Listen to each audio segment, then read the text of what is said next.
सच्चिदानंद रूपाय विश्वोत्पत्त्यादि Hathaway तापत्रय विनाशाय श्री कृष्णाय वयम नमः।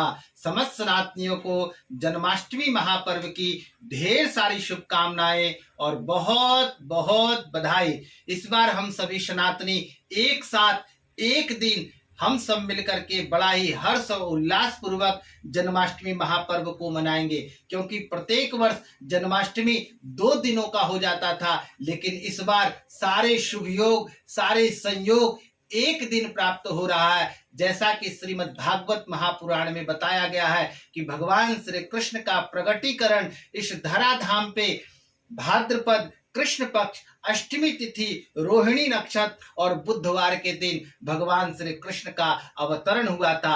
जैसा कि वेदों में बताया गया है, भद्र भाद्रपद मास में जो हुआ, भद्र यानी कल्याण होता है। तो भाद्रपद महीने में भगवान श्री कृष्ण का अवतरण हम सबके कल्याण के लिए अवतरण हुआ था। और चंद्रवंश में भगवान श्री कृष्ण आए थे। चंद्रमा की सबसे सुयोग्य और सुंदर पत्नी रोहिणी नक्षत्र में भगवान श्री कृष्ण का अवतरण हुआ था और भगवान श्री कृष्ण का अष्टमी तिथि के दिन आए थे। तो 8 अंक भी भगवान श्री कृष्ण को सबसे अति प्रिय है, क्योंकि भगवान विष्णु का अष्टम अवतार भगवान कृष्ण के रूप में इस धराधाम पे हुआ था और देवकी के 8वें गर्भ से भगवान श्री कृष्ण का अवतरण हुआ था और भगवान श्री कृष्ण के 8 पटरानियां थी और भगवान श्री कृष्ण के सबसे प्रिय गीता के 8वें अध्याय के 8वां श्लोक है। इसलिए 8 अंक जो होता है न्यूमरोलॉजी के अनुसार उसके शनि स्वामी होते हैं और शनि देव जो होते हैं वह कर्मों के मालिक होते हैं। तो भगवान श्री कृष्ण से हमें सीखना चाहिए। जब भगवान श्री कृष्ण का अवतरण हुआ इस धराधाम पे, तो उस समय बड़ा ही विषम परिस्थिति थी। पूरे संसार में अंधकार छाया हुआ था, अर्धरात्रि थी, उनके माता पिता को बेड़ियां लगी हुई थी और सारे पहरेदार सो रहे थे। भगवान वसुदेव भगवान श्री कृष्ण को एक टोकरी में लेकर के और गोकुल की ओर चल दिए।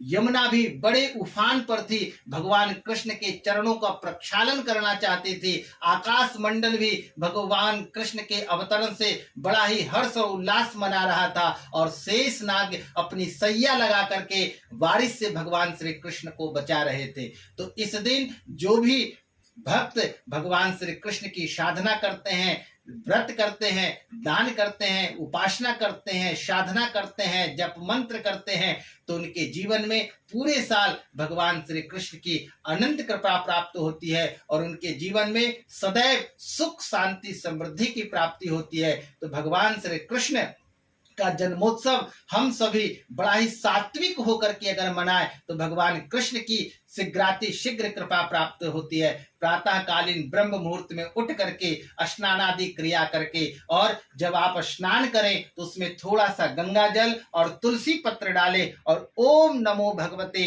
वासुदेवाय नमः का इस मंत्र को बोलते हुए आप स्नान करें। और अगर आपके जीवन में बहुत सारी क्लेश आ रही है, बाधाएं आ रही है, दुख आ रही है, अशांति आ रही है, तो एक बड़ा ही अद्भुत और चमत्कारिक श्रीमद् भागवत महापुराण का मंत्र बता रहा हूं।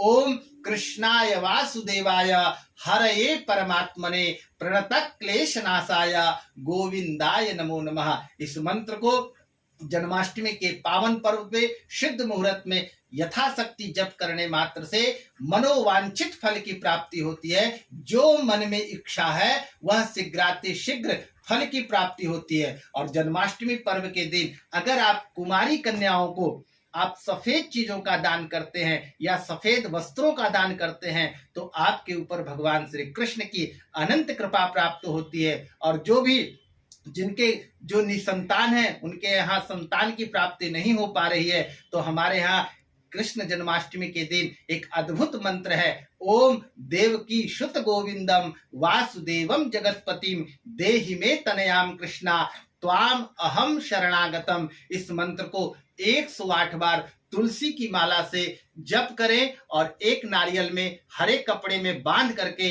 भगवान श्री कृष्ण को अर्पण करने मात्र से शीघ्र पुत्र रत्न की प्राप्ति होती है और उनके जीवन में पूरे साल सुख शांति समृद्धि की प्राप्ति होती है। और जैसा कि दुर्गा सप्तशती में कहा गया है, नंद गोप गृहे जाता यशोदा गर्भ संभवा ततो नासिष्यामि विंध्याचल निवासनी। जय श्री कृष्णा। पुनः सबको जन्माष्टमी पर्व की ढेर सारी शुभकामनाएं, बहुत बहुत बधाई।